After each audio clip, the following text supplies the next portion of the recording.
내 삶의 마지막 무대. 일부. 그날의 기타 소리. 바람이 기타줄을 스치던 소리에 내 심장이 먼저 대답했습니다. 그 소리는 내 젊음의 이름을 불렀고 나는 그 이름을 몰래 따라 불렀지요. 아직도 그날의 공기를 기억합니다. 늦봄의 공기엔 먼지와 햇살이 함께 떠 있었고 캠퍼스 벤치 위에는 이름 모를 노래가 흘렀습니다. 그때 당신은 기타를 배우고 있었어요. 손끝이 아직 굳지 않아서 줄을 누를 때마다 찌릿한 고통에 얼굴을 찡그리곤 했죠. 나는 그런 당신을 보며 괜히 웃었습니다.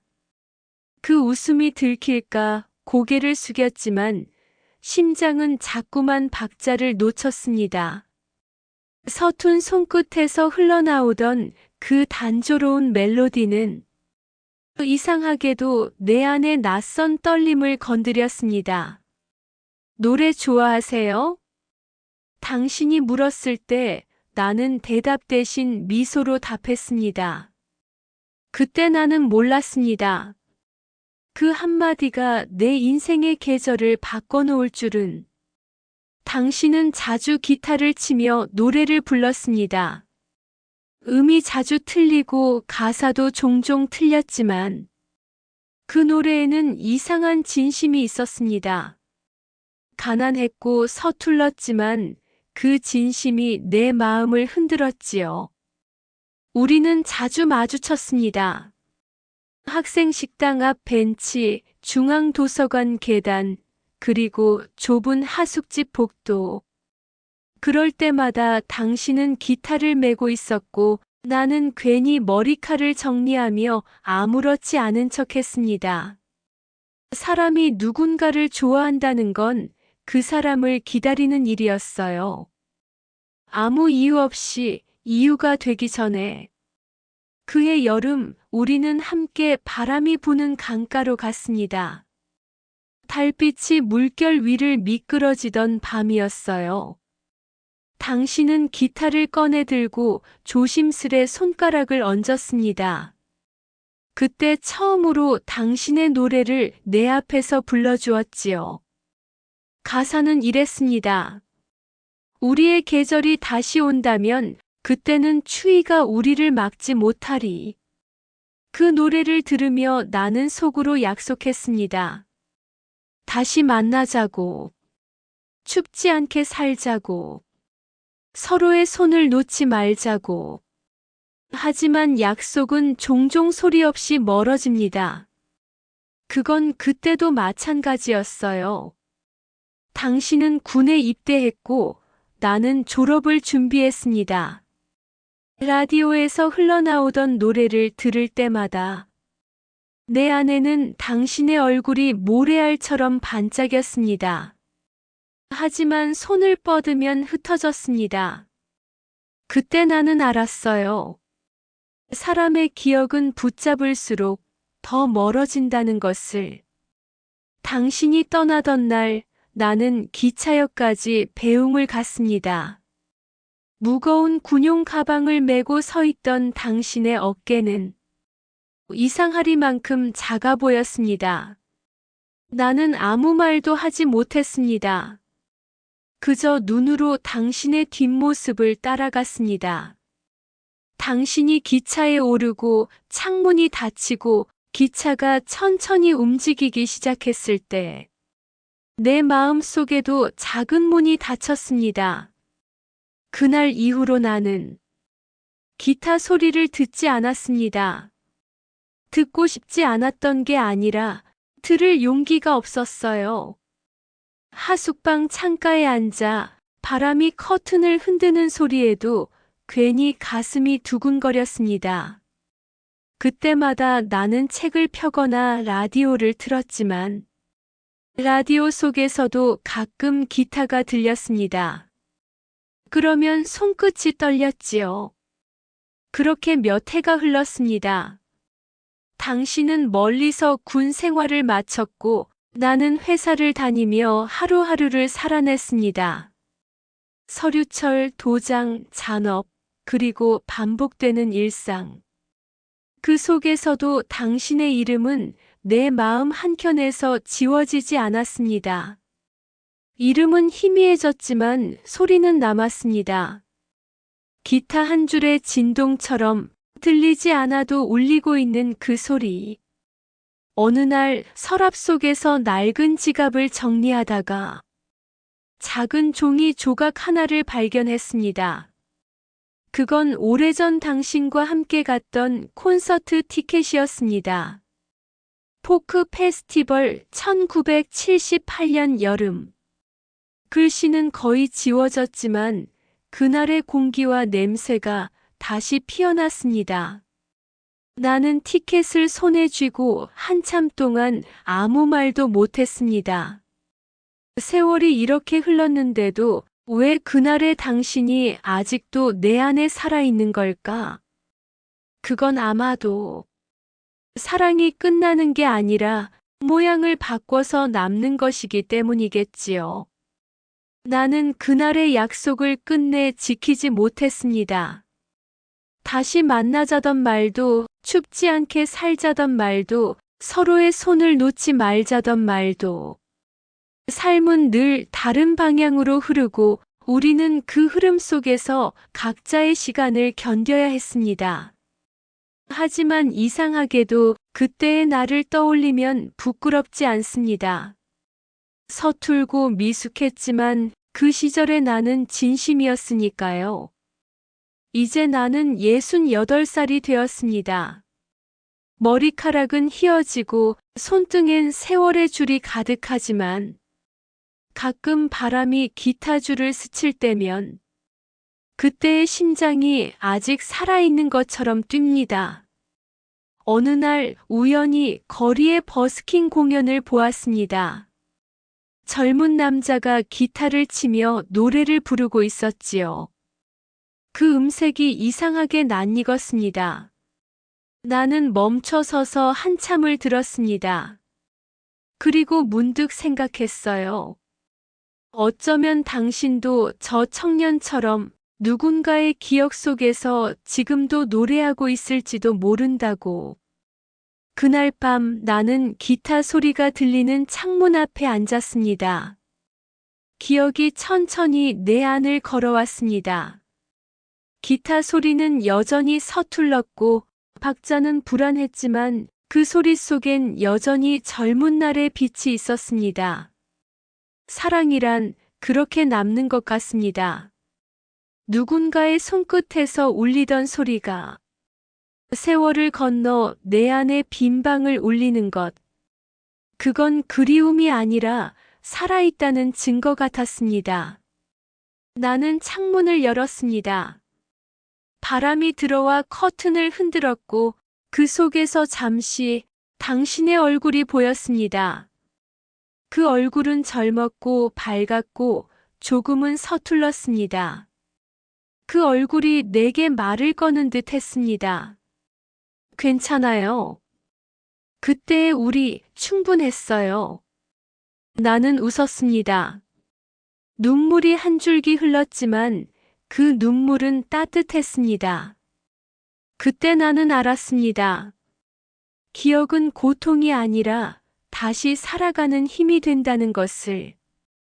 그날의 기타 소리가 내 안에서 다시 울렸습니다. 그리고 나는 속삭였습니다. 당신의 노래 아직 내 안에 있어요.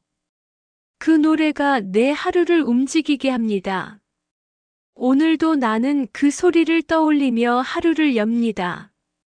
창문 밖에서 바람이 불어옵니다. 커튼이 살짝 흔들리고 내 마음도 같이 흔들립니다. 그 흔들림 속에서 나는 다시 젊어집니다. 시간은 흘렀지만 감정은 그대로입니다. 그건 아마도 세월이 흘러도 변하지 않는 인간의 본능 같은 것이겠지요. 이제 나는 안 합니다. 사랑이란 누군가를 소유하는 것이 아니라 그 사람의 소리를 내 안에 품고 살아가는 것이라는 걸. 바람이 기타줄을 다시 스칩니다. 내 심장이 대답합니다. 들리고 있어요. 아직 그날의 기타 소리가. 그 소리는 내 기억의 첫 페이지를 열어주었고 그 페이지를 넘길 때마다 나는 젊은 나를 다시 만납니다. 그리고 동시에 그 젊은 나를 떠나보내는 법도 조금씩 배우게 됩니다. 그날의 기타 소리. 그건 내 삶의 서곡이자 아직 끝나지 않은 멜로디입니다. 오늘도 나는 그 멜로디 위를 걷습니다. 천천히 그러나 분명히. 2부. 손끝으로 남은 온기. 그날 이후 내 방의 공기는 달라졌다. 아침 햇살이 커튼 사이로 들어와도 빛이 따뜻하게 느껴지지 않았다.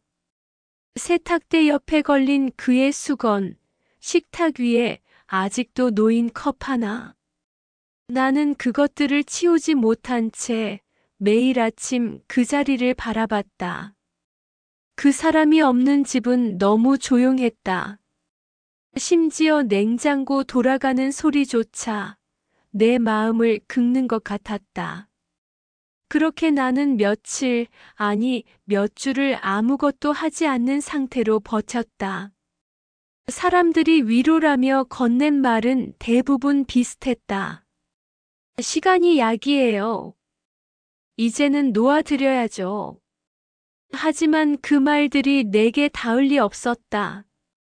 시간이 약이라면 나는 왜 하루하루 더 아파야 했을까? 나는 그가 마지막으로 앉았던 의자에 손을 얹었다. 그때 느껴졌던 온기, 그 손끝의 감각이 아직도 남아 있었다. 그 온기를 따라 나는 문득 생각했다.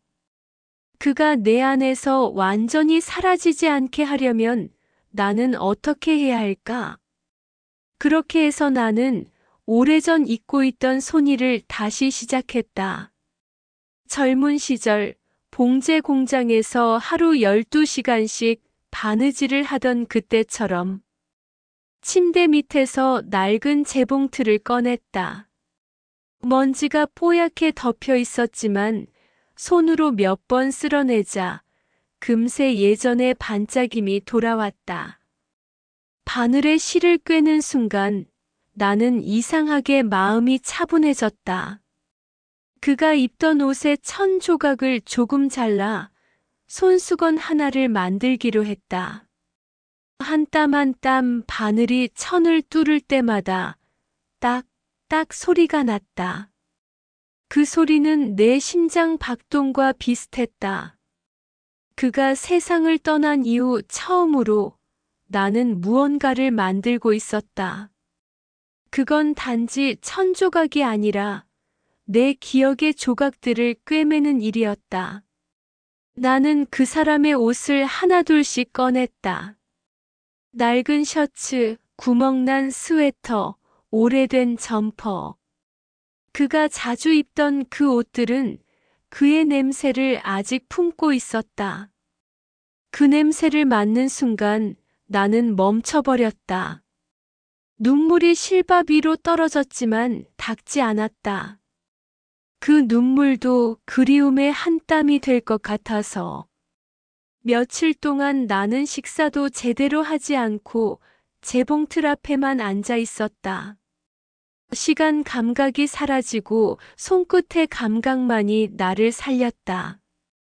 그렇게 완성된 첫 작품은 손바느질로 만든 쿠션이었다. 그의 셔츠로 만든 쿠션은 내 품에 꼭 들어왔다. 밤마다 그걸 안고 잠들면 잠시지만 그의 품이 느껴졌다. 그날 이후 나는 매일 한 가지씩 무언가를 만들었다. 컵받침, 앞치마, 에코백, 그리고 손수건. 이웃들이 지나가다 내 작업을 보고 말을 걸었다.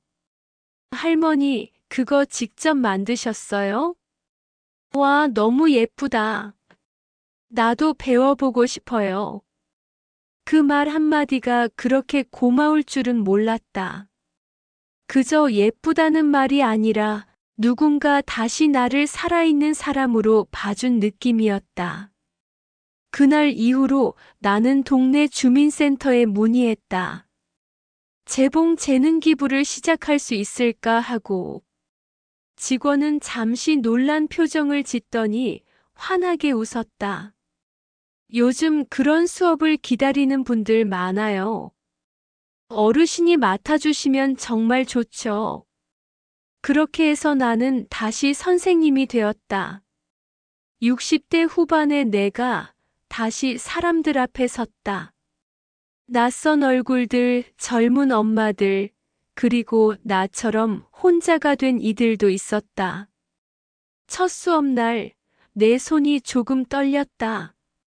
하지만 재봉틀을 켜는 순간 모든 게 익숙했다. 실은 이렇게 꿰면 돼요. 천을 잡을 땐 손끝으로 살짝, 너무 세게 잡으면 주름져요.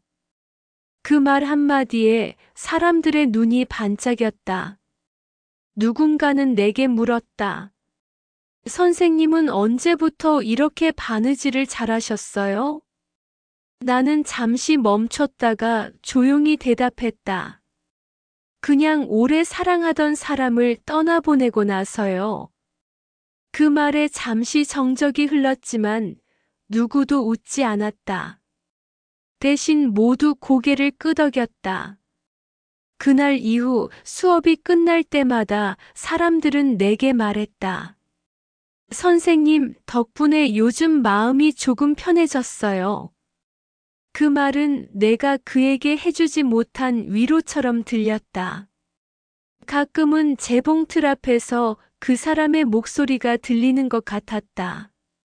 그만해, 이제 좀 쉬어. 하지만 나는 대답했다. 괜찮아. 이게 내 삶의 마지막 무대라면 난 여기서 노래할 거야. 시간은 여전히 흘렀다. 하지만 이제는 하루가 길지 않았다. 손끝으로 바늘을 잡을 때마다 그가 내 안에서 다시 살아나는 것 같았다. 사람들은 내게 말했다. 할머니, 이제 정말 많이 밝아지셨어요. 그럴 때면 나는 그냥 웃었다. 하지만 내 마음 속에서는 여전히 그 사람과 대화를 하고 있었다. 당신이 떠난 자리에 내가 이렇게 살아있어. 아직은 울지 않아. 당신이 내게 남긴 손끝의 온기로 나는 오늘도 한 땀 한 땀 내 하루를 꿰매고 있어. 그날 밤 나는 다시 쿠션을 품에 안았다. 눈을 감으니 그의 숨결이 느껴졌다. 그리고 나는 처음으로 속삭였다. 당신이 내 안에 살아있는 한 이 손은 멈추지 않을 거야. 그렇게 나의 두 번째 무대가 열렸다. 관객도 조명도 없는 조용한 무대. 하지만 그 무대 위에서 나는 가장 진한 사랑을 다시 살아냈다. 3부. 다시 피어난 무대 위에서 봄이 왔다. 참 오랜만이었다. 마음으로 계절을 느낀 게. 그동안 내 안의 시간은 늘 겨울이었다. 그가 떠난 날부터 모든 빛은 멈춰 있었고 내 손끝만이 계절을 이어가고 있었다. 하지만 올해 봄은 달랐다. 내가 만든 손수건들을 보고 주민센터에서 연락이 왔다. 어르신 혹시 다음 달에 열리는 어르신 재능 나눔 축제에 나와주실 수 있을까요? 처음엔 그저 웃었다. 내가 무슨 공연을 해요? 난 그냥 바느질이나 하는 사람이에요. 그런데 직원은 말했다. 그게요, 어르신이 바느질로 만든 이야기 자체가 무대라고 생각해요. 무대. 그 단어를 듣는 순간 내 심장이 이상하게 두근거렸다. 그는 생전에 늘 내게 말했다. 당신은 조용하지만 무대 위에 설 때 제일 빛나. 그 말이 머릿속에서 떠나지 않았다. 나는 며칠을 고민했다. 이 나이에 사람들 앞에 선다는 게 쉽지 않았다. 하지만 밤마다 재봉틀을 돌릴 때면 그가 내게 속삭이는 것 같았다. 가봐. 그 무대, 내가 살아있다는 걸 보여줘. 그래서 결국 신청서를 냈다. 손으로 눌러 쓴 내 이름이 떨려 있었다. 참가자 김은하 70세. 작품명 손끝으로 남은 온기. 행사 준비는 생각보다 분주했다. 무대 위에서 작품을 소개하고 짧게 이야기하는 시간도 주어진다고 했다. 그게 나를 가장 두렵게 했다. 내 이야기를 사람들 앞에서 꺼내는 것. 그건 바늘보다 더 예리한 일이었다. 행사 전날 밤 나는 잠을 이루지 못했다. 쿠션을 품에 안고 중얼거렸다. 당신, 나 내일 무대에서. 당신이 남긴 온기로 만든 세상 앞에서. 행사날 나는 새벽부터 거울 앞에 섰다. 오랜만에 립스틱을 발랐다. 거울 속에 나는 낯설었다. 주름진 얼굴, 흰머리 하지만 눈빛만큼은 또렷했다. 그때 문득 그가 내게 처음 립스틱을 발라주며 했던 말이 떠올랐다. 당신은 화장하지 않아도 예쁜데 그래도 이건 나한테는 의식이야.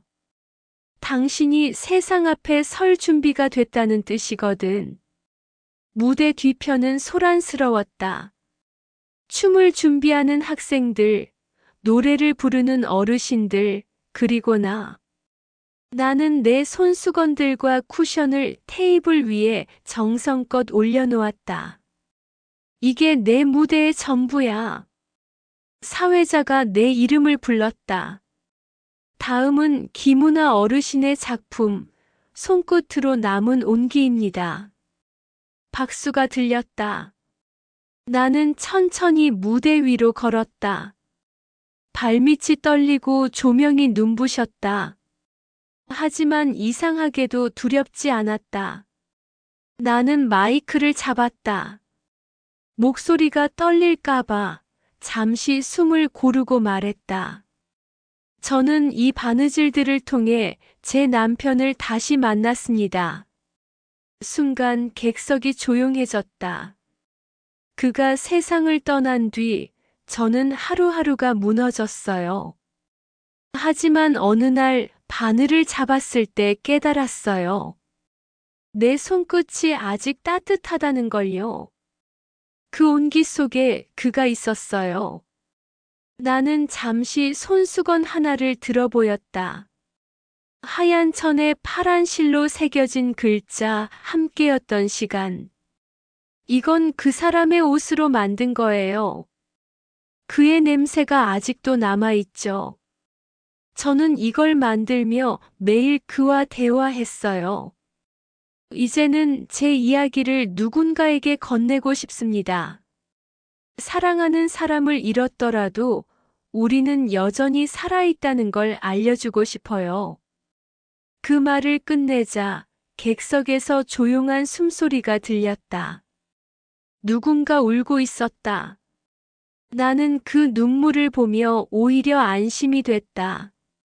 이 무대가 단지 나를 위한 게 아니라는 걸 알았기 때문이다. 행사가 끝난 뒤 낯선 여자가 내게 다가왔다. 그녀는 내 또래쯤 되어 보였다. 저 남편을 작년에 먼저 보냈어요. 오늘 어르신 말씀 들으면서 저도 처음으로 다시 바늘을 잡아보고 싶다는 생각이 들었어요. 그 말에 나는 손을 잡았다. 해요. 꼭 해요. 바늘은 마음을 꿰매는 도구니까.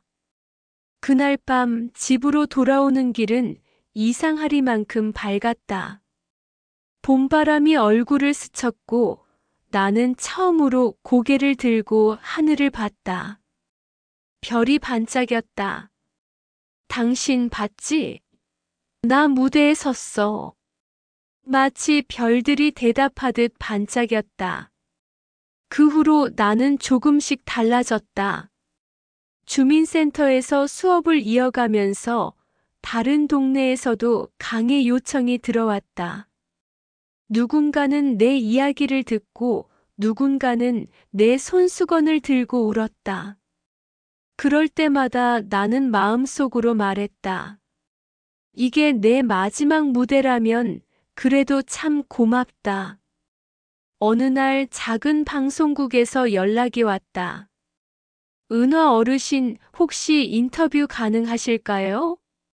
손바느질로 삶을 회복한 이야기로 프로그램을 만들고 싶어요. 나는 잠시 망설였다. 하지만 곧 고개를 끄덕였다. 네, 그 이야기는 저 혼자만의 이야기가 아니니까요. 촬영 당일 기자가 물었다. 이 모든 걸 다시 시작하게 만든 계기가 뭐였나요? 나는 재봉틀을 만지며 조용히 말했다. 사람은요, 사랑이 사라져도 손끝의 기억은 남아요. 그 기억이 저를 다시 살게 했어요. 카메라가 꺼진 뒤 나는 천천히 바늘을 들었다. 그리고 마음속으로 속삭였다. 당신 보고 있지? 이게 내 삶의 세 번째 막이야. 당신이 떠난 자리에서 나는 다시 무대 위로 돌아왔어. 그날 밤 집에 돌아와 불을 끄고 앉았다. 방 안은 조용했지만 내 마음은 노래하고 있었다. 무대에서 받은 박수 소리, 낯선 이의 눈물, 그리고 내 안의 따뜻한 온기. 그 모든 게 하나로 이어졌다. 나는 재봉틀을 덮었다. 그 위에 손수건 하나를 올려두고 작게 말했다. 당신이 내게 남긴 건 슬픔이 아니야. 다시 피어나는 용기였어. 그리고 나는 거울을 보며 미소 지었다. 주름진 얼굴 위로 오래된 빛이 돌아왔다. 그건 젊은 시절보다도 깊은 빛이었다. 이제야 알겠어. 내 삶의 마지막 무대는 누군가의 기억이 아니라 내 안의 나를 다시 불러내는 무대였다는 걸. 그렇게 나는 다시 바늘을 들었다. 오늘도 내 삶을 한 땀 한 땀 꿰매기 위해. 사부. 이름 없는 봄을 위하여. 그날 이후 내 인생의 박자는 조금씩 달라졌다. 아침마다 눈을 뜨면 오늘은 어떤 실로 마음을 꿰맬까? 그런 생각으로 하루를 시작했다. 재봉틀의 드르륵 소리가 내 하루의 시계가 되었고 그 소리에 맞춰 내 호흡도 달라졌다. 봄이 다시 찾아왔을 때 나는 동네 도서관 옆 작은 문화센터에서 강의를 맡게 되었다. 이름하여 손끝 이야기 교실. 처음엔 단 4명뿐이었다. 누군가는 남편을 잃은 사람, 누군가는 자식을 외국으로 떠나보낸 사람, 또 누군가는 병을 이겨내려는 중이었다. 그들 모두의 눈빛에는 공통점이 있었다. 마음속이 비어있는 듯한 공허함, 하지만 여전히 살아있다는 증거 같은 온기. 나는 그들에게 말했다. 우리는 오늘 실로 마음을 잇는 시간을 가져볼 거예요. 첫날 한 할머니가 내게 물었다. 은화 씨, 이걸 해서 뭐가 달라져요? 이게 무슨 소용이 있어요? 나는 웃으며 대답했다. 소용이 없다고 생각했던 그 순간부터 이미 삶은 멈춘 거예요. 우리 손끝으로 다시 삶을 움직여 볼까요? 그녀는 한동안 말이 없었다. 하지만 그날 수업이 끝나갈 무렵 그 할머니의 손끝이 미세하게 떨리며 실을 통과시켰다. 나는 그 조그만 떨림이 얼마나 큰 시작인지 알고 있었다.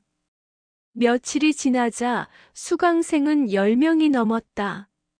어떤 이들은 단순히 바느질을 배우러 왔지만 수업이 끝날 때쯤엔 눈시울이 붉어져 있었다. 은화 선생님, 저는 오늘 제 남편 셔츠 단추를 처음으로 다시 달았어요. 저는 딸이 입던 원피스를 고쳤어요. 그 애가 입던 냄새가 나서요. 그 말을 들을 때마다 나는 그들의 손을 꼭 잡았다. 그게 바로 우리가 살아있다는 증거예요. 그리움을 꿰매는 거니까요. 그렇게 시간이 흘러 손끝 이야기 교실은 하나의 작은 공동체가 되었다.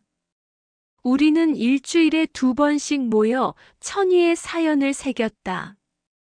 누군가는 사랑을, 누군가는 후회를, 또 누군가는 용서를. 그 1000조각들을 모으니 마치 사람의 인생처럼 이어진 거대한 퀼트가 되었다. 그 퀼트의 이름을 지어야 할 때가 왔다.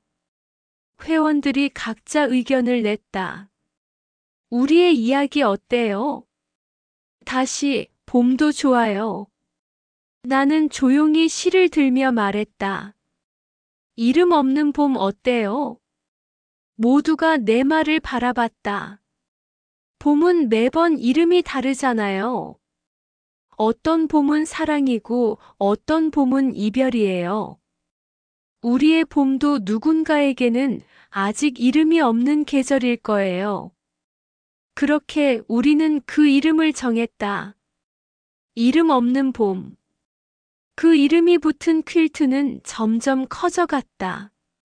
그리고 어느 날 시청 문화공보실에서 연락이 왔다. 어르신, 이 작품 전시해 보시겠어요?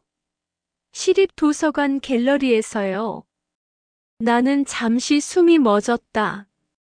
전시요? 내 삶을 꿰맨 이야기들이 너무 따뜻해서요. 시민들과 나누고 싶습니다. 그날 밤 나는 오래도록 재봉틀을 바라보았다. 이 바늘이 나를 세상으로 다시 데려다 줄 줄은 몰랐다. 그가 떠난 후 나는 모든 걸 잃었다고 생각했는데 이제는 그를 통해 다른 사람들을 만나고 있었다. 전시를 준비하는 동안 나는 회원들과 함께 천을 다듬고 각자의 사연을 다시 읽었다. 이건요, 아들이 군대 가기 전에 입던 옷이에요. 이건 엄마가 쓰시던 앞치마예요. 그들의 목소리는 모두 다르지만 그 속에는 공통의 진심이 있었다. 누군가를 사랑했다는 기억. 전시회 개막날 갤러리 안에는 우리가 만든 퀼트가 벽면 가득 걸려 있었다.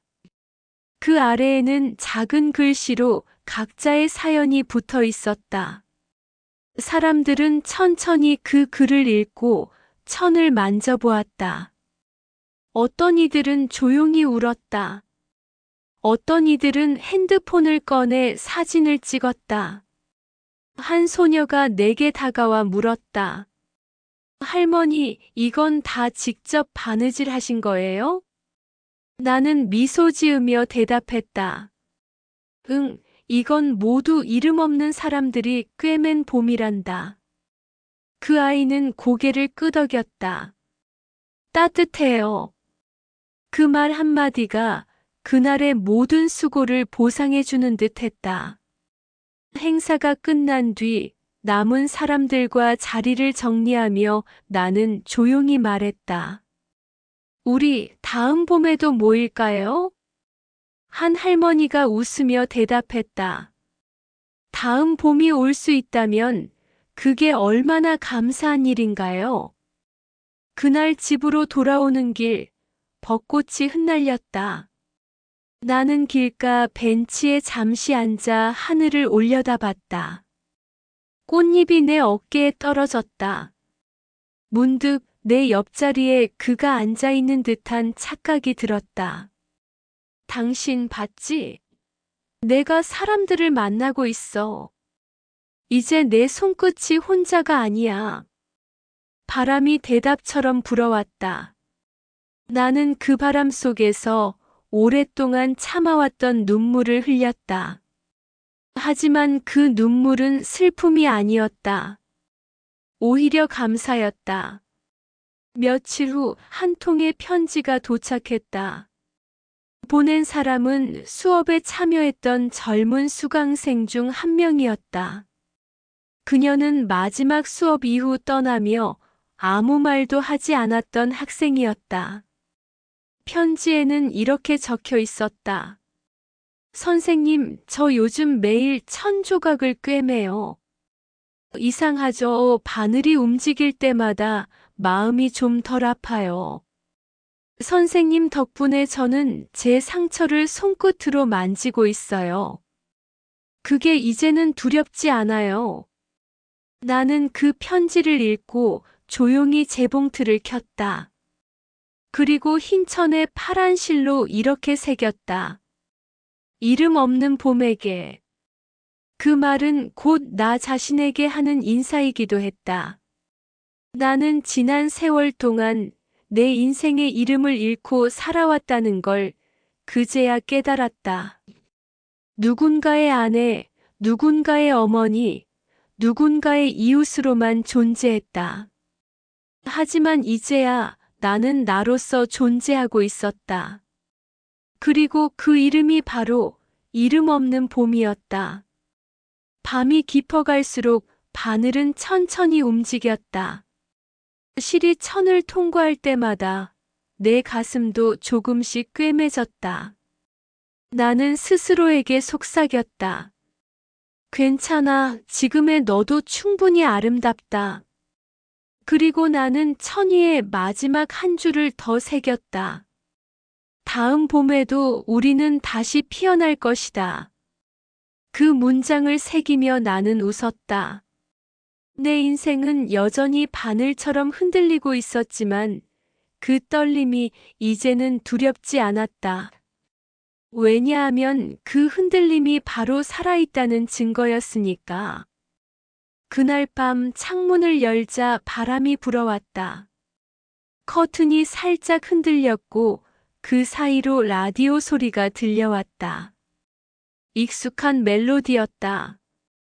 오래전 그가 치던 기타 소리와 닮아 있었다. 나는 그 소리에 귀를 기울였다. 이름 없는 봄을 위하여. 그는 그렇게 말한 듯 했다. 나는 고개를 숙여 천을 쓰다듬었다. 그래, 당신이 가르쳐준 대로 나는 아직도 피고 있어. 그리고 조용히 불을 끄며 속삭였다. 이제 봄은 당신의 것이 아니라 우리의 거야. 오부. 봄은 여전히 내 쪽으로 피었다. 나는 올해 봄을 정말 오래 기다렸다. 길었던 겨울이 끝나고 처음으로 창문을 열었을 때 그 안으로 들어온 바람은 다정하면서도 낯설었다. 작년 봄엔 그가 있었다. 아침마다 창문 좀 열어봐. 봄 냄새 나잖아.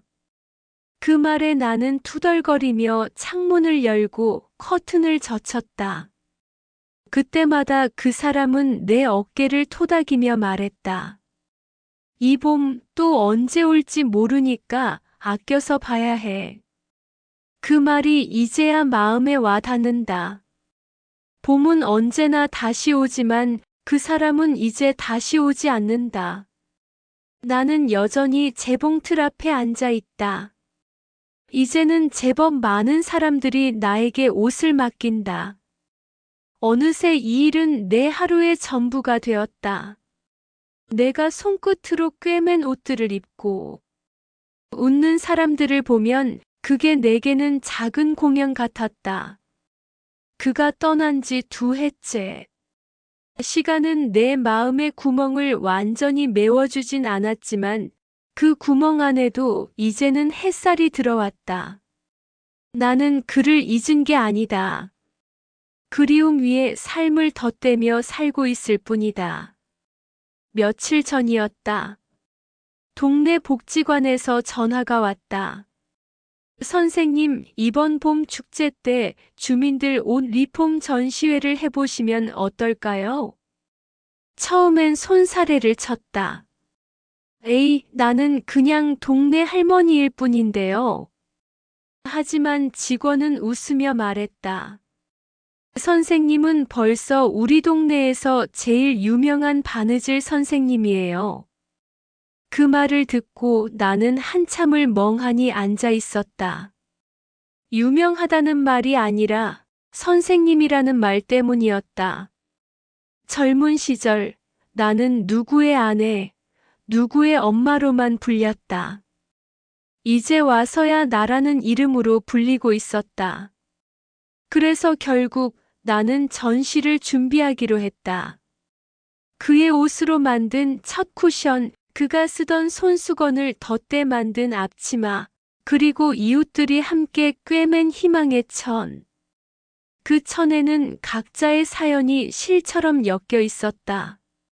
남편을 잃은 이, 가난 속에서 자식을 키운 이, 오랜 병을 이겨낸 이. 모두의 손끝이 모여 하나의 커다란 천이 완성됐다. 나는 그 천의 이름을 이렇게 붙였다. 살아있는 사람들. 봄 축제날 나는 그 천을 복지관 벽에 걸었다.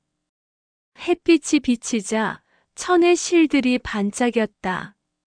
마치 우리 각자의 인생이 빛을 받아 다시 살아나는 것 같았다. 사람들이 내게 다가와 말했다. 이거 정말 아름답네요. 이게 다 손바느질이라니 믿기지가 않아요. 그 말에 나는 웃었다. 이건 그냥 천이 아니에요.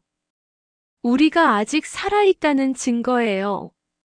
그 순간 무대에서 사회자가 내 이름을 불렀다. 오늘의 인생 장인상을 받게 되신 분입니다. 이은자 선생님. 사람들이 박수를 쳤다. 나는 잠시 숨을 고르고 무대 위로 걸어갔다. 손끝이 떨렸다. 마이크 앞에 서니 가슴속이 복잡하게 울렸다. 나는 천천히 말했다. 저는 오랫동안 누군가의 곁에서만 살아온 사람입니다. 하지만 이제는 제 손으로 제 하루를 꿰매며 살고 있습니다.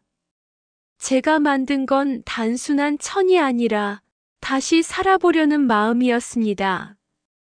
그리고 마지막으로 이렇게 말했다. 제 남편이 살아있었다면 아마 이렇게 말했을 거예요. 이은자 잘했어. 이제 내가 나 대신 무대에 선 거야. 그 말을 하자 눈물이 쏟아졌다. 하지만 그 눈물은 슬픔이 아니었다. 그건 봄의 눈물이었다. 행사가 끝나고 사람들은 내게 꽃을 건넸다. 그 꽃 향기가 유난히 따뜻했다. 그 순간 나는 정말로 느꼈다. 이제 나는 그와 작별할 준비가 되었구나. 밤이 되자 나는 집으로 돌아와. 그가 쓰던 머그잔에 따뜻한 물을 채웠다. 그리고 창문을 열었다. 봄바람이 불어왔다. 그 바람 속에서 나는 그의 목소리를 들은 것 같았다. 은자야, 고맙다. 이제 정말 괜찮아졌구나. 나는 조용히 대답했다. 응, 나 이제 잘 살아볼게. 그렇게 한참을 서 있었다. 시간이 멈춘 듯 봄바람이 내 머리카락을 흔들었다.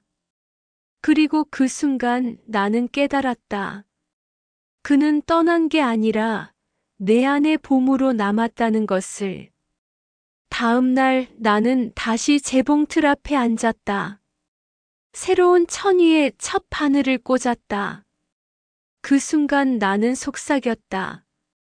이건 내 다음 무대를 위한 준비야. 바늘이 천을 뚫는 소리. 딱, 딱, 딱. 그 소리가 내 심장처럼 뛰었다. 그는 이제 내 옆에 없지만 그의 손끝의 온기는 여전히 내 손끝에서 이어지고 있었다. 나는 오늘도 천위의 실을 얻는다. 이 실이 언젠가 누군가의 마음을 꿰맬 수 있기를 바라며, 그리하여 내 삶의 마지막 무대는 누군가의 새로운 시작이 되었다.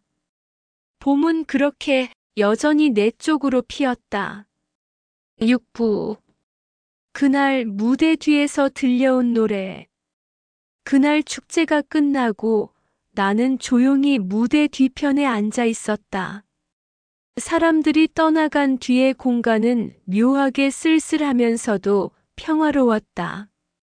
마이크 위에 묻은 내 손의 온기가 아직 남아있는 듯 했다. 손바닥을 펴보니 재봉틀 바늘 자국이 아직도 옅게 남아 있었다. 그 상처들이 이상하게 자랑스러웠다. 그건 내가 살아왔다는 증거였으니까. 복지관의 직원이 다가와 말했다. 선생님, 정말 수고 많으셨어요. 오늘 반응이 대단했어요. 나는 그저 웃으며 고개를 끄덕였다. 그리고 무대 한쪽을 바라봤다. 거기엔 한 소녀가 서 있었다. 낯이 익었다. 내 수업에 늘 맨 앞자리에 앉던 아이였다. 18살, 이름은 지우. 작고 마른 손으로 재봉틀을 다루던 그 모습이 언제나 어딘가 내 젊은 날을 닮아 있었다. 그날 지우가 내게 다가왔다. 선생님, 오늘 말씀 정말 감동적이었어요. 그래, 내가 제일 열심히 듣고 있었더라. 근데요, 저 하나 드릴 게 있어요. 그녀는 작은 상자를 내밀었다. 포장지도 없이 천 조각으로 감싸진 상자였다. 나는 살며시 풀어봤다. 그 안에는 손바느질로 꿰맨 작은 천 조각 하나가 있었다. 그 위엔 조심스럽게 글씨가 적혀 있었다. 은자 선생님께 제 삶의 첫 무대를 열어주셔서 감사합니다. 순간 숨이 멎는 것 같았다. 그 글씨는 삐뚤빼뚤했지만 그 마음은 너무 고닫다. 나는 그 천 조각을 손끝으로 쓰다듬었다. 이건 내가 만든 거야? 네. 선생님이 알려주신 대로요. 실은 아직 엉망이에요. 엉망이라니 이렇게 따뜻한데. 그녀가 수줍게 웃었다. 선생님, 저 사실 패션 디자이너가 되는 게 꿈이에요. 오늘 선생님 보면서 확신이 들었어요. 사람이 만든 옷이 누군가의 마음을 꿰맬 수도 있구나 싶었어요. 그 말을 듣는 순간 내 눈가가 젖었다. 그의 말 속에 내 지난 인생이 비춰졌다. 그토록 애써왔던 세월이 지금 이 한마디로 보상받는 것 같았다. 그래, 지우야. 내가 내 무대를 이어가면 좋겠다. 나는 이제 천천히 무대 뒤에서 노래를 듣는 사람으로 남을게. 그녀는 고개를 끄덕였다. 선생님은 제 마음속에 평생 남을 거예요. 그 말은 오래전 그가 내게 했던 말과 닮아 있었다. 그날 밤 나는 집으로 돌아와 상자를 책상 위에 올려두었다. 그리고 그 위에 작은 메모를 남겼다. 받아 적는다. 오늘의 봄 한 조각. 그 천 조각은 내 인생의 마지막 선물처럼 느껴졌다. 며칠 후 복지관에서 연락이 왔다. 선생님, 지유 학생이 공모전에 나가게 됐어요. 선생님이 만든 천 작품을 보고 영감을 받았대요. 그 말을 듣자 가슴이 쿵 내려앉았다. 내 손끝에서 시작된 실화놀이. 이제는 다른 세대의 손끝으로 이어지고 있었다. 나는 그날 오랜만에 바느질 대신 편지를 썼다. 수신이는 지우였다. 지우야. 사람의 인생도 옷감 같단다. 누군가는 화려한 무늬로, 누군가는 낡은 천처럼 보일 수도 있겠지만 결국은 서로의 실이 되어 이어지는 게 인생이야. 내가 해온 일은 그저 너희에게 그 실을 건네준 것뿐이야. 이제 너의 무대를 꿰매봐라. 무대 위에서는 울어도 괜찮고 실이 엉켜도 괜찮다. 중요한 건 내 손끝이 여전히 따뜻하다는 거야. 편지를 다 쓰고 나니 왠지 마음이 고요하게 차올랐다. 그는 떠났고 내 청춘도 떠났지만 누군가의 청춘이 내 안에서 다시 자라고 있었다. 며칠 뒤 지우가 복지관으로 찾아왔다. 선생님, 저 수상했어요. 그녀는 환하게 웃으며 상장을 내밀었다. 그리고 말했다. 심사위원님이 그러셨어요. 이 작품엔 사람의 온기가 느껴진다고요. 그건 선생님 덕분이에요. 그 말을 듣는 순간 내 안의 모든 세월이 하나로 이어졌다. 내가 젊은 시절 공장에서 꿰맸던 옷들, 그가 입던 셔츠, 내가 만들던 천 조각, 그리고 지금 내 앞에 선 이 소녀. 모든 실이 결국 한데 모여 있었다. 그건 삶이라는 이름의 커다란 천이었다. 나는 지우의 손을 꼭 잡았다. 이제 내가 무대 위에서 노래할 차례야. 선생님은요?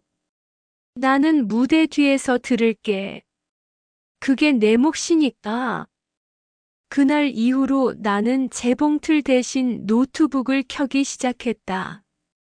지우가 내게 이메일을 보내왔다. 선생님, 이번엔 패션쇼에서 선생님 작품을 테마로 한 의상을 만들었어요.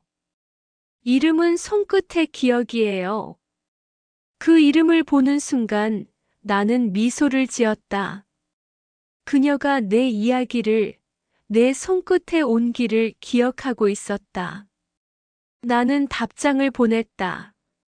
지우야, 무대 위에 선 너를 보진 못했지만 그 노래는 내 귀에 들린단다. 바늘이 천을 뚫을 때 나는 소리처럼 인생은 결국 누군가의 마음을 잇는 일이란다. 편지를 보내고 나서 창문을 열었다. 바람이 불어왔다. 그 바람 속에 오래전 그 사람의 웃음소리가 섞여 있었다. 은자야, 내 무대는 끝나지 않았어. 나는 천천히 속삭였다. 응, 이제는 다른 목소리로 이어지고 있어. 그날 밤 나는 오랜만에 재봉틀을 켰다.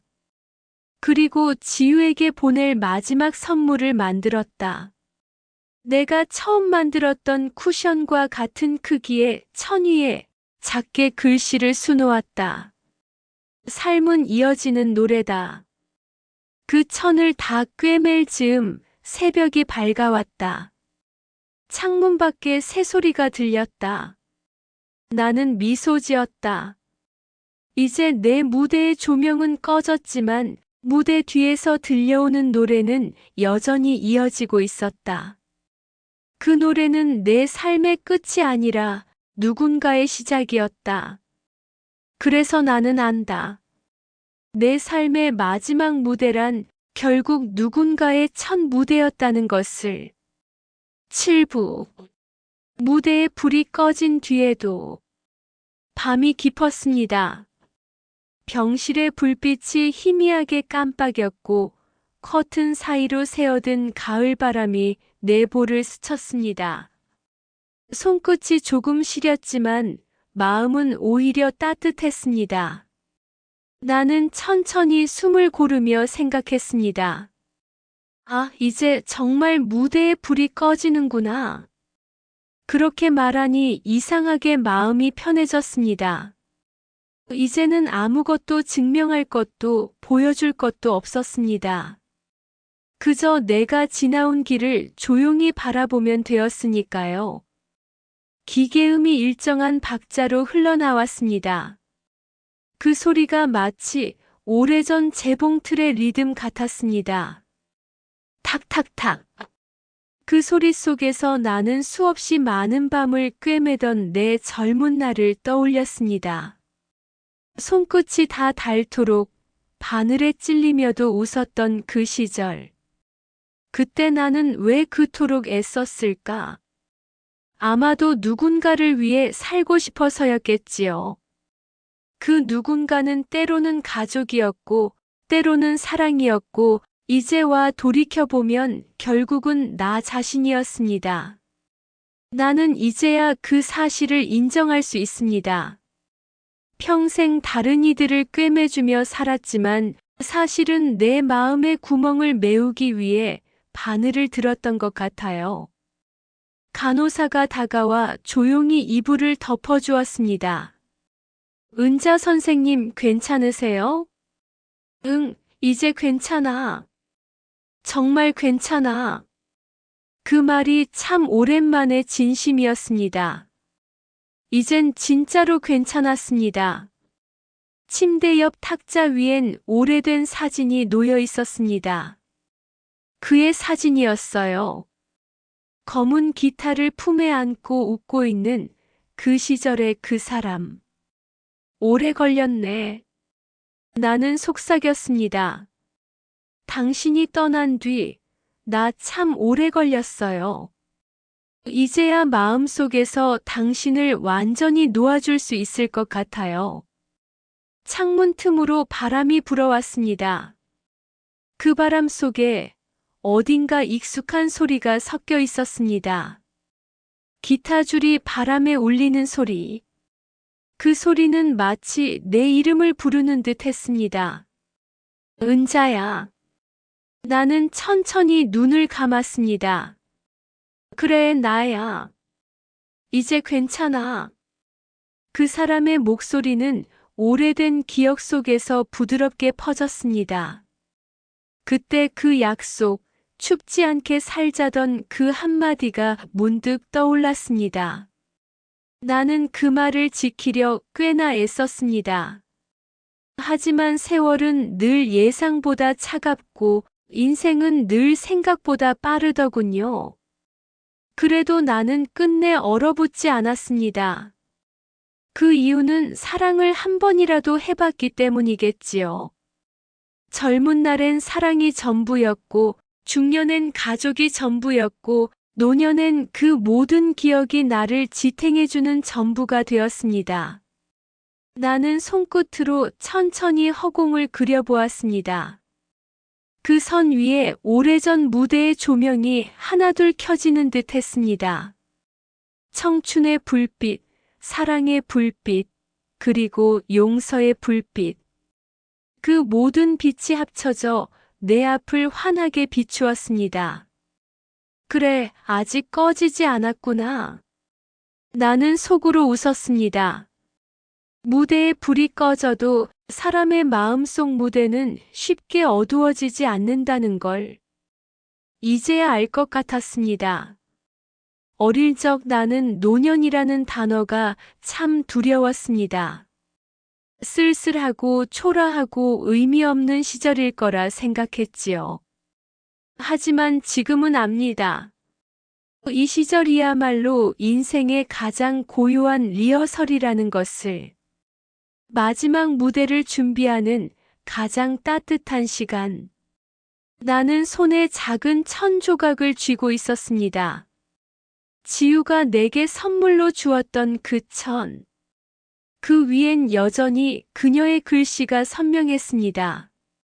선생님께 제 삶의 첫 무대를 열어주셔서 감사합니다. 그 문장을 읽을 때마다 내가 살아온 시간이 결코 헛되지 않았음을 느낍니다. 누군가에게 무대가 되어준 삶. 그걸로 충분하지요. 창문 너머로 아침 햇살이 들어왔습니다. 그 빛이 천천히 병실 바닥을 타고 내 손 위로 내려앉았습니다. 햇살이 마치 내 손끝을 감싸 안는 듯 따뜻했습니다.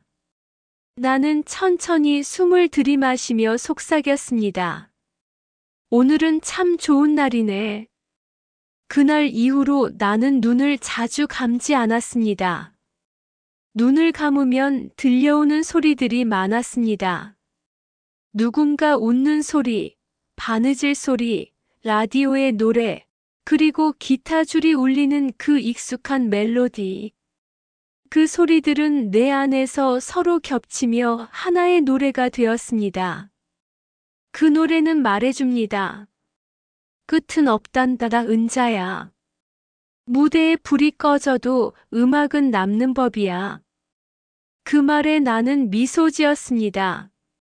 그리곤 속삭였습니다. 그래, 이제 알겠어. 인생은 공연이 아니라 연습이었구나. 매 순간이 리허설이었고 그 리허설이 바로 삶이었어. 문득 창문 밖으로 시선이 갔습니다. 병원 옆 공원에서 아이들이 뛰어놀고 있었습니다.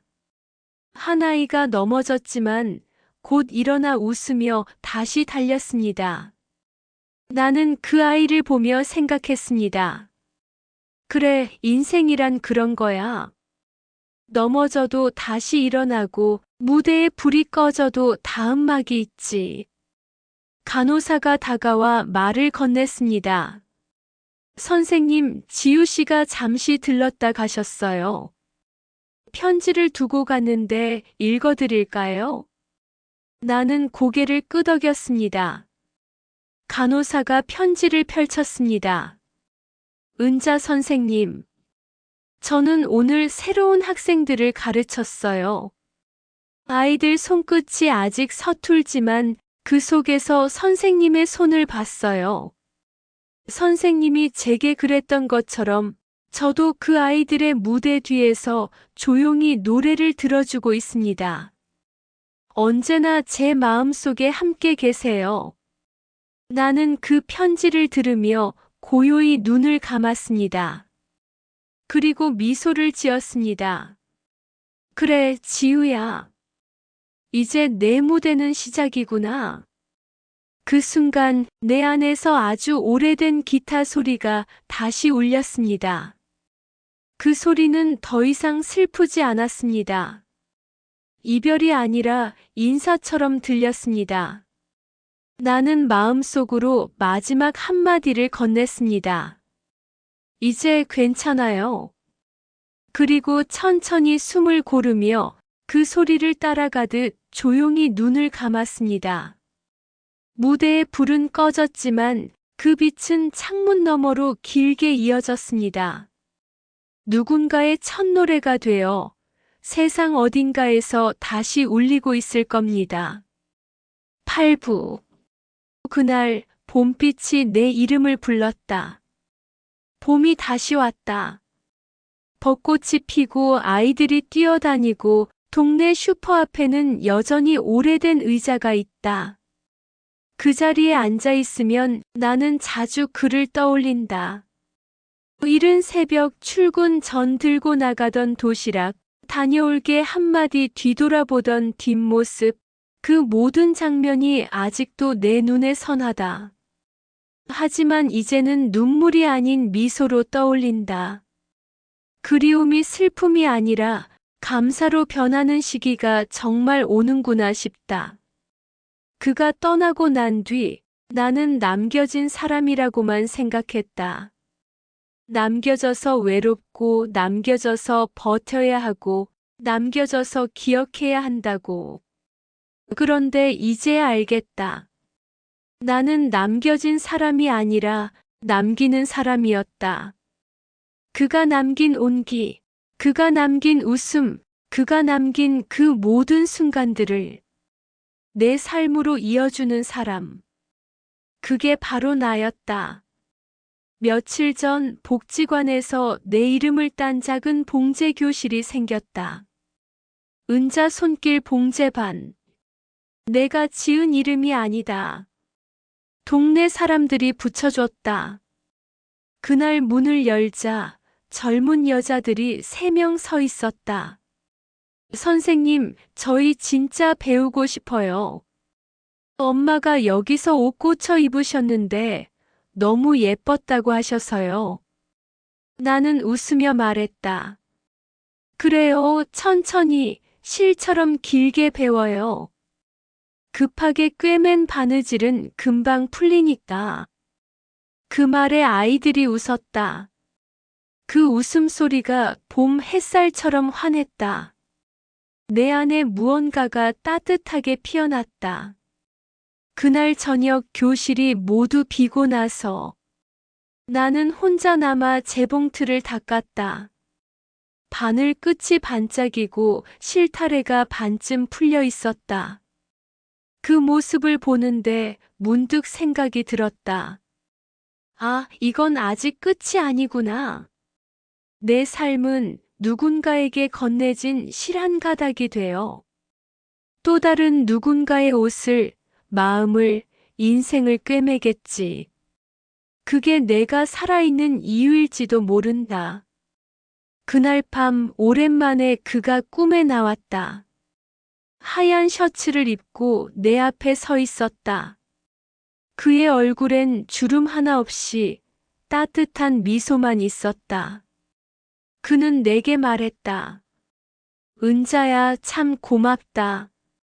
너는 내 인생의 마지막 무대를 아름답게 완성시켜줬어. 나는 웃으며 대답했다. 아니야.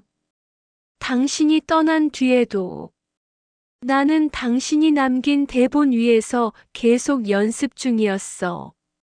삶이라는 무대엔 아직 조명이 남아있더라. 그가 웃었다. 그리고 말했다. 그럼 이제 내가 조명이 되어줘. 그 순간 꿈이 깨었다. 하지만 이상하게도 마음은 무겁지 않았다. 그의 목소리가 내 안에 남아 있었다. 다음 날 나는 복지관 벽면에 걸린 큰 천을 바라보았다. 지난 전시회 때 만든 그 살아있는 사람들이라는 천. 햇살을 받아 반짝이는 그 천의 가운데에 새로운 글씨 하나가 새겨져 있었다. 은자 선생님, 당신 덕분에 우리가 다시 살아갑니다. 누가 썼는지는 모른다. 하지만 나는 그 글을 보고 한참을 울었다. 그 울음은 서럽지 않았다. 그건 감사의 눈물이었다. 내가 누군가에게 이렇게 기억된다는 건 이제 내 존재가 단순한 이름이 아니라 온기가 되었다는 뜻이겠지. 며칠 뒤 작은 방송국에서 연락이 왔다. 선생님, 시니어들의 인생 이야기를 다루는 다큐멘터리를 찍고 있는데 혹시 출연해 주실 수 있을까요? 처음엔 망설였다. 카메라 앞에 서는 게 부담스러웠다. 하지만 제작진이 덧붙였다. 선생님 이야기가 많은 분들에게 용기가 될 거예요. 그 말을 듣고 나는 수락했다. 그리고 촬영 당일 나는 내 작업실에서 재봉틀 앞에 앉았다. 카메라가 돌기 시작했다. 감독이 물었다. 선생님, 인생의 마지막 무대가 있다면 어떤 장면일까요? 나는 잠시 생각하다가 이렇게 말했다. 제 마지막 무대는 무대가 아닐 거예요. 그냥 누군가의 옷자락을 꿰매주는 순간, 그게 제 무대예요. 감독이 웃으며 고개를 끄덕였다. 그리고 물었다. 그럼 그 무대에서 하고 싶은 말이 있으신가요? 나는 고개를 들어 말했다. 살아있는 한 우리는 계속 공연 중이에요. 그게 인생이잖아요. 촬영이 끝나고 나서 감독은 내게 조용히 말했다. 선생님, 그 말씀 꼭 방송에 담겠습니다. 며칠 뒤 방송이 나갔다. 전화가 쉴 새 없이 왔다. 선생님 방송 봤어요. 우리 엄마 생각이 나서 펑펑 울었어요. 선생님, 저도 인생을 다시 꿰매보고 싶어요. 그 말을 들으며 나는 생각했다.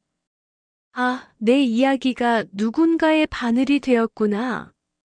밤이 깊어갈 무렵 나는 다시 창문을 열었다. 봄바람이 살짝 불어왔다. 그 바람 속에서 나는 그 사람의 목소리를 들은 것 같았다. 은자야, 봄빛이 참 고와.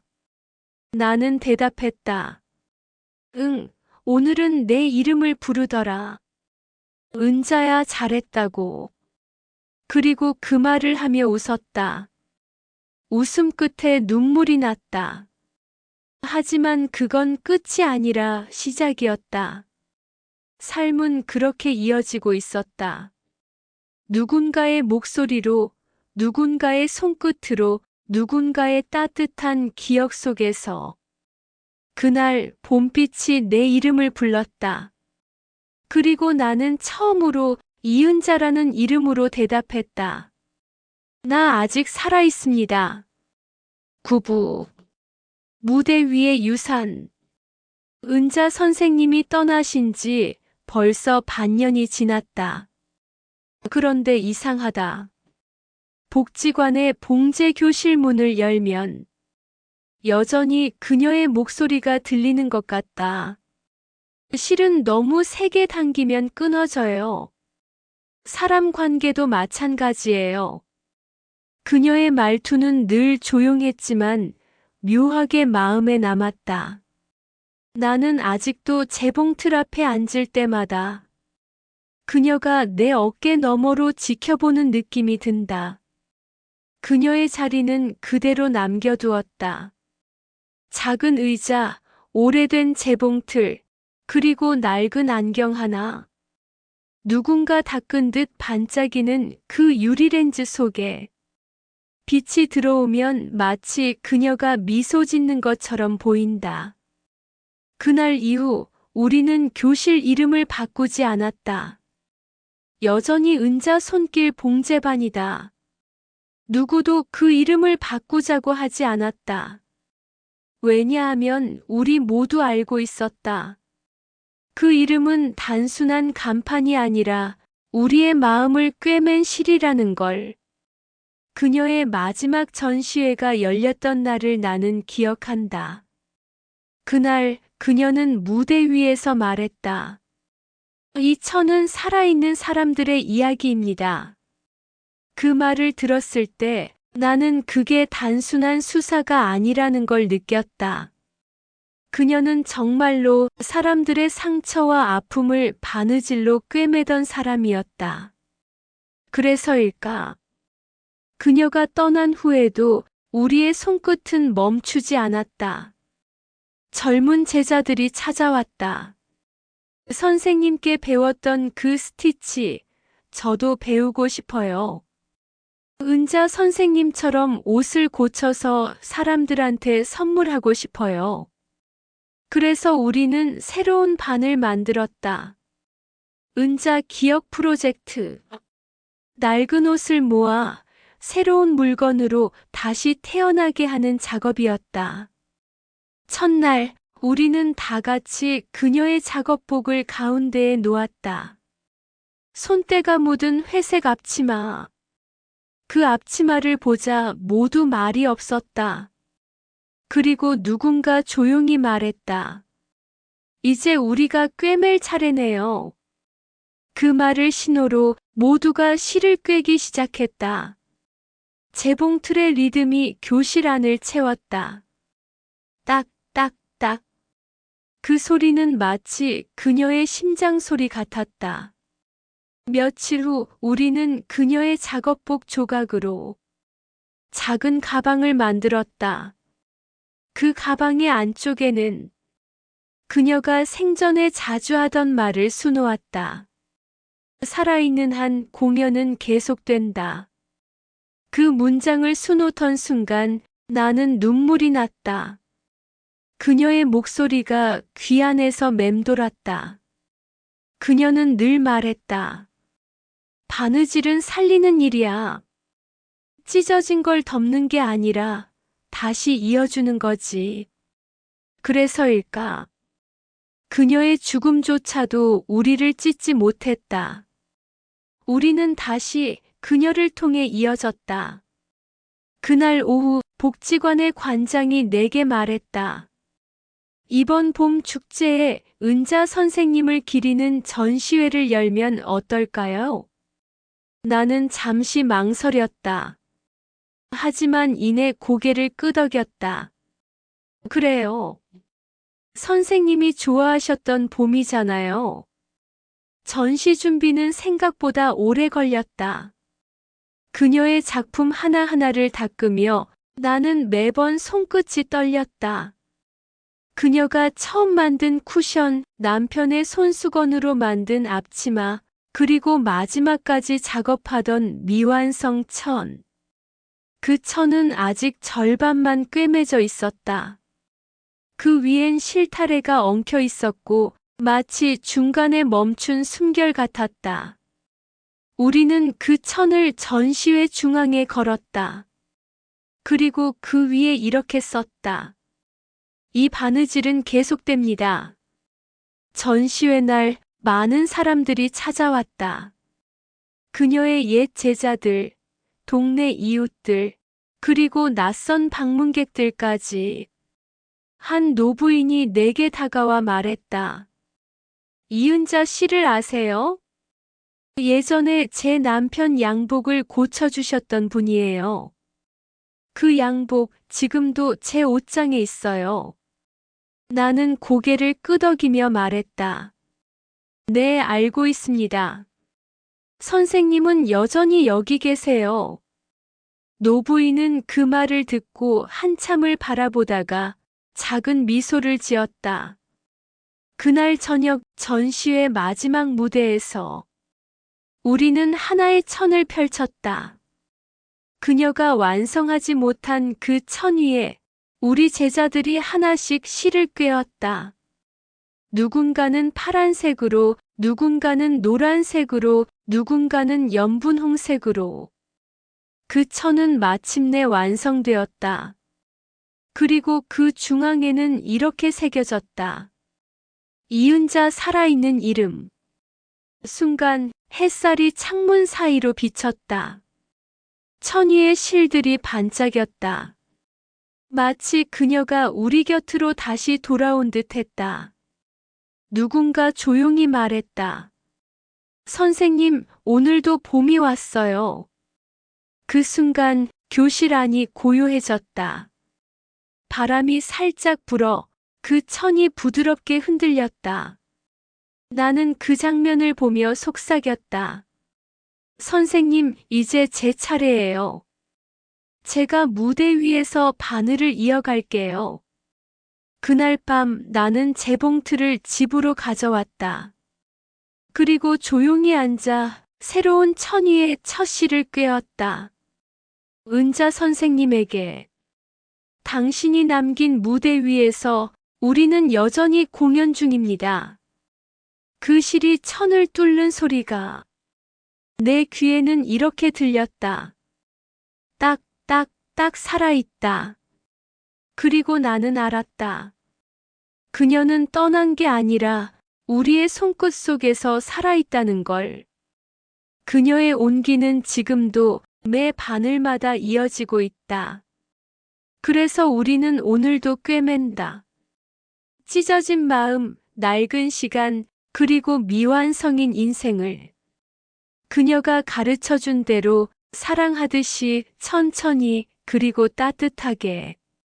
그것이 바로 이은자 선생님이 남기신 무대 위의 유산이었다.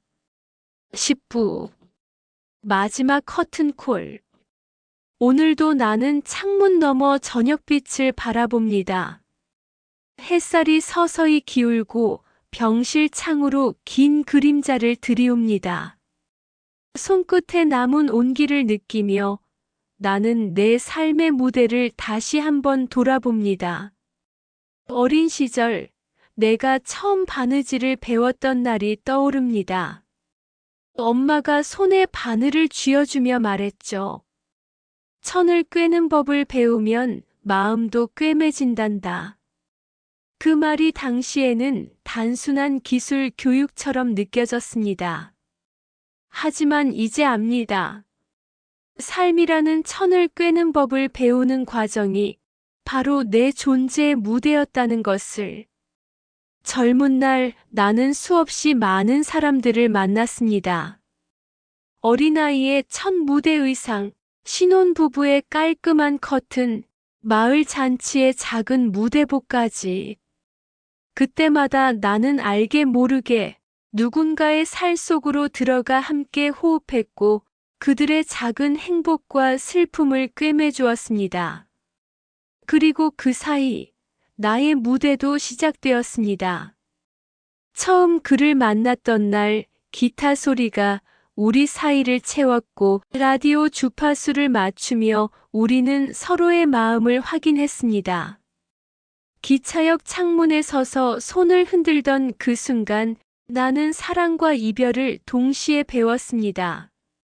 시간은 어느덧 흘러 나는 혼자가 되는 법을 배웠습니다.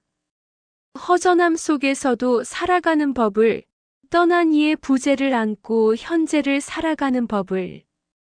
그럼에도 내 마음 한켠에는 늘 그가 남아 있었습니다. 카세트 테이프 속 숨결, 편지지 위에 잉크 냄새, 다리 위에 바람 속 이름. 그 모든 순간이 지금의 나를 만든 재료였습니다. 마음의 바늘과 실로 그를 그리고 나 자신을 꿰매며 살아온 시간. 늙음은 두려움이 아니었습니다. 오히려 삶의 무대가 얼마나 넓고 깊은지 깨닫는 시간입니다. 나는 내 마음속 무대를 조용히 정리하며 남은 관객들에게 마지막 인사를 준비합니다. 기억 속 그녀와 내가 함께 만들었던 소리, 그 기타 한 줄, 라디오의 한 소절, 그리고 재봉틀의 규칙적인 탁탁 소리. 그 소리들이 하나의 교향곡처럼 내 삶을 채웠습니다. 지난 봄 제자들과 함께 꿰맨 천을 펼쳤을 때 나는 깨달았습니다. 삶은 결국 연결의 연속이고 우리가 떠난다고 해서 그 연결이 끊어지는 것이 아니라는 것을. 전시회가 끝난 후 제자들은 속삭였습니다. 선생님, 은자 선생님이 우리 곁에 계신 것 같아요. 나는 웃으며 대답했습니다. 그래, 나는 늘 여기 있어. 너희 손끝 속에서, 너희 마음 속에서. 사랑은 이렇게 남습니다. 회한은 이렇게 정리됩니다. 우리의 존재는 누군가에게 작은 빛이 되어 다시 또 다른 무대를 비춥니다. 나는 침대 위에서 손을 들어 천천히 공중을 그립니다.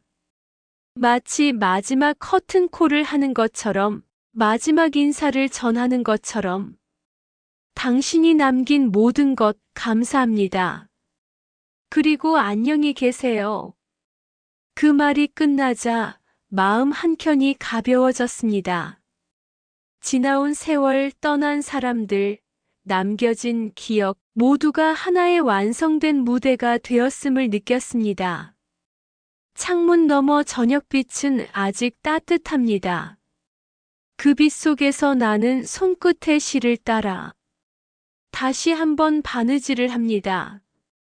삶이란 결국 무대 위의 연습과 공연의 연속이었습니다. 그리고 그 무대가 끝나도 음악과 바느질은 남아 다음 세대의 손끝으로 이어집니다. 오늘 나는 알았습니다. 무대의 불이 꺼져도 사랑과 기억, 배움과 흔적은 영원히 꺼지지 않는다는 것을. 나는 깊은 숨을 고르며 속삭입니다. 그래, 이제 마지막 커튼콜이구나. 하지만 걱정하지 마. 내 무대는 끝나지 않았어. 누군가의 손끝과 마음 속에서 나는 계속 살아있을 테니까. 그리고 나는 눈을 감습니다. 그 순간 마치 오래전 라디오에서 흘러나온 기타 소리가 다시 내 마음을 울렸습니다. 딱, 딱, 딱. 그 소리는 곧 내 삶의 마지막 박자였지만 결코 끝이 아니었습니다. 나는 미소 지으며 속삭입니다. 안녕, 그리고 감사합니다.